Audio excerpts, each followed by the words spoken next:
حضرت عمر فاروق نے دنیا کو ایسے سسٹم دیے جو آج تک پوری دنیا میں رائج ہیں۔ سنہ ہجری کا اجرا کیا، جیل کا تصور دیا، مؤذنوں کی تنخواہیں مقرر کی، مسجدوں میں روشنی کا بندوبست کیا، پولیس کا محکمہ بنوایا، ایک مکمل عدالتی نظام کی بنیاد رکھی، آبپاشی کا نظام قائم کیا، فوجی چھاؤنیاں بنوائیں اور فوج کا باقاعدہ محکمہ قائم کیا۔ آپ نے دنیا میں دودھ پیتے بچوں، معذوروں، بیواؤں اور بے آسراؤں کے وظائف مقرر کیے۔ آپ نے دنیا میں پہلی بار حکمرانوں، سرکاری عہدیداروں اور والیوں کے اثاثے ڈکلیئر کرنے کا حکم دیا۔ آپ نے بے انصافی کرنے والے ججوں کو سزا دینے کا سلسلہ بھی شروع کیا، اور آپ نے دنیا میں پہلی بار حکمران کلاس کی اکاؤنٹیبلٹی شروع کی۔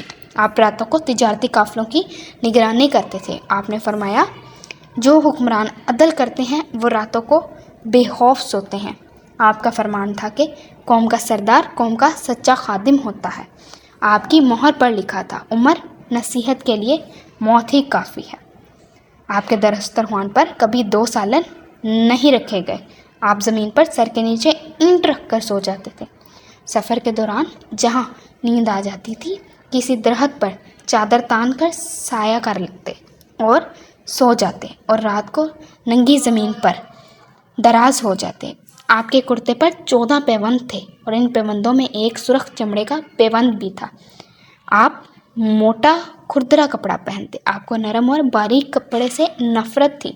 آپ کسی کو جب سرکاری عہدے پر فائز کرتے تو اس کے حصصوں کا تخمینہ لگوا کر اپنے پاس رکھ لیتے، اور اگر کسی سرکاری عہدے کے دوران اس کے حصصوں میں اضافہ ہو جاتا تو آپ اس کا احتساب کرتے۔ آپ جب کسی کو گورنر بناتے تو اسے نصیحت کرتے، کبھی ترکی گھوڑے پر نہ بیٹھنا، باریک کپڑا نہ پہننا، چھنا ہوا آٹا نہ کھانا، دربان نہ رکھنا، اور کسی فریادی پر دروازہ بند نہ کرنا۔ آپ فرماتے تھے کہ ظالم کو معاف کر دینا مظلوموں پر ظلم ہے۔ آپ کا یہ فقرہ آج انسانی حقوق کے چارٹر کی حیثیت رکھتا ہے کہ مائیں بچوں کو آزاد پیدا کرتی ہیں۔ ہم نے انہیں کب غلام بنا لیا؟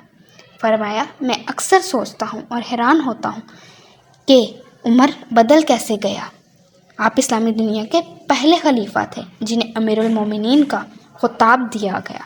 دنیا کے تمام مذاہب کی کوئی نہ کوئی خصوصیت ہے، اسلام کی سب سے بڑی خصوصیت عدل ہے، اور حضرت عمر فاروق رضی اللہ تعالیٰ عنہ شخصیت ہیں جو اس خصوصیت پر پورا اترتے ہیں۔ آپ کے عدل کی وجہ سے دنیا میں عدل فاروقی ہو گیا۔ آپ شہادت کے وقت مقروض تھے، چنانچہ آپ کی وصیت کے مطابق آپ کا واحد مکان بیچ کر آپ کا قرض ادا کر دیا گیا، اور آپ دنیا کے واحد حکمران تھے جو فرمایا کرتے تھے کہ میرے دور میں اگر فرات کے کنارے کوئی کتا بھی بھوک سے مر گیا تو اس کی سزا عمر کو بھگتنا ہوگی۔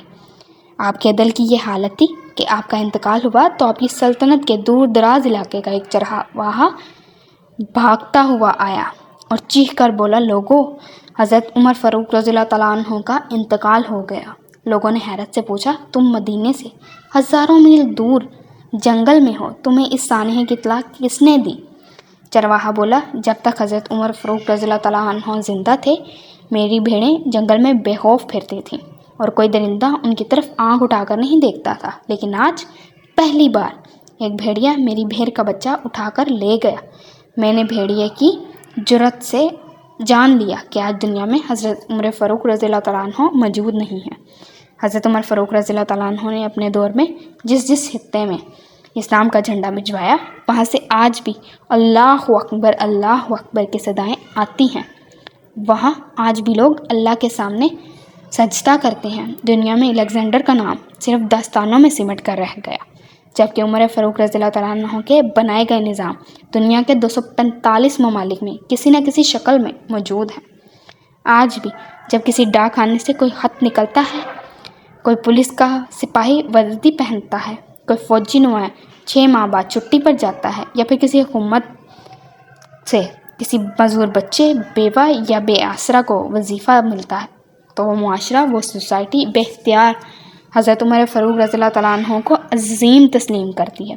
وہ انہیں تاریخ کا سب سے بڑا سکندر مان لیتی ہے، ماں سوائے ان مسلمانوں کے جو آج احساسی کمتری کے شدید احساس میں کلمہ تک پڑھنے سے پہلے دائیں بائیں دیکھتے ہیں۔ لاہور کے مسلمانوں نے ایک بار انگریزوں سرکار کو دھمکی دی تھی کہ اگر آج ہم گھروں سے نکل پڑے تو تمہیں چنگیز خان یاد آ جائے گا۔ اس پر جواہر لال نے مسکرا کر کہا تھا، افسوس آج چنگیز خان کی دھمکی دینے والے مسلمان یہ بھول گئے ان کی تاریخ میں ایک عمر فاروق بھی تھا، جن کے بارے میں مشترکین بھی اعتراف کرتے ہیں کہ اسلام میں اگر ایک اور عمر ہوتا تو آج دنیا میں صرف اسلام ہی دین ہوتا۔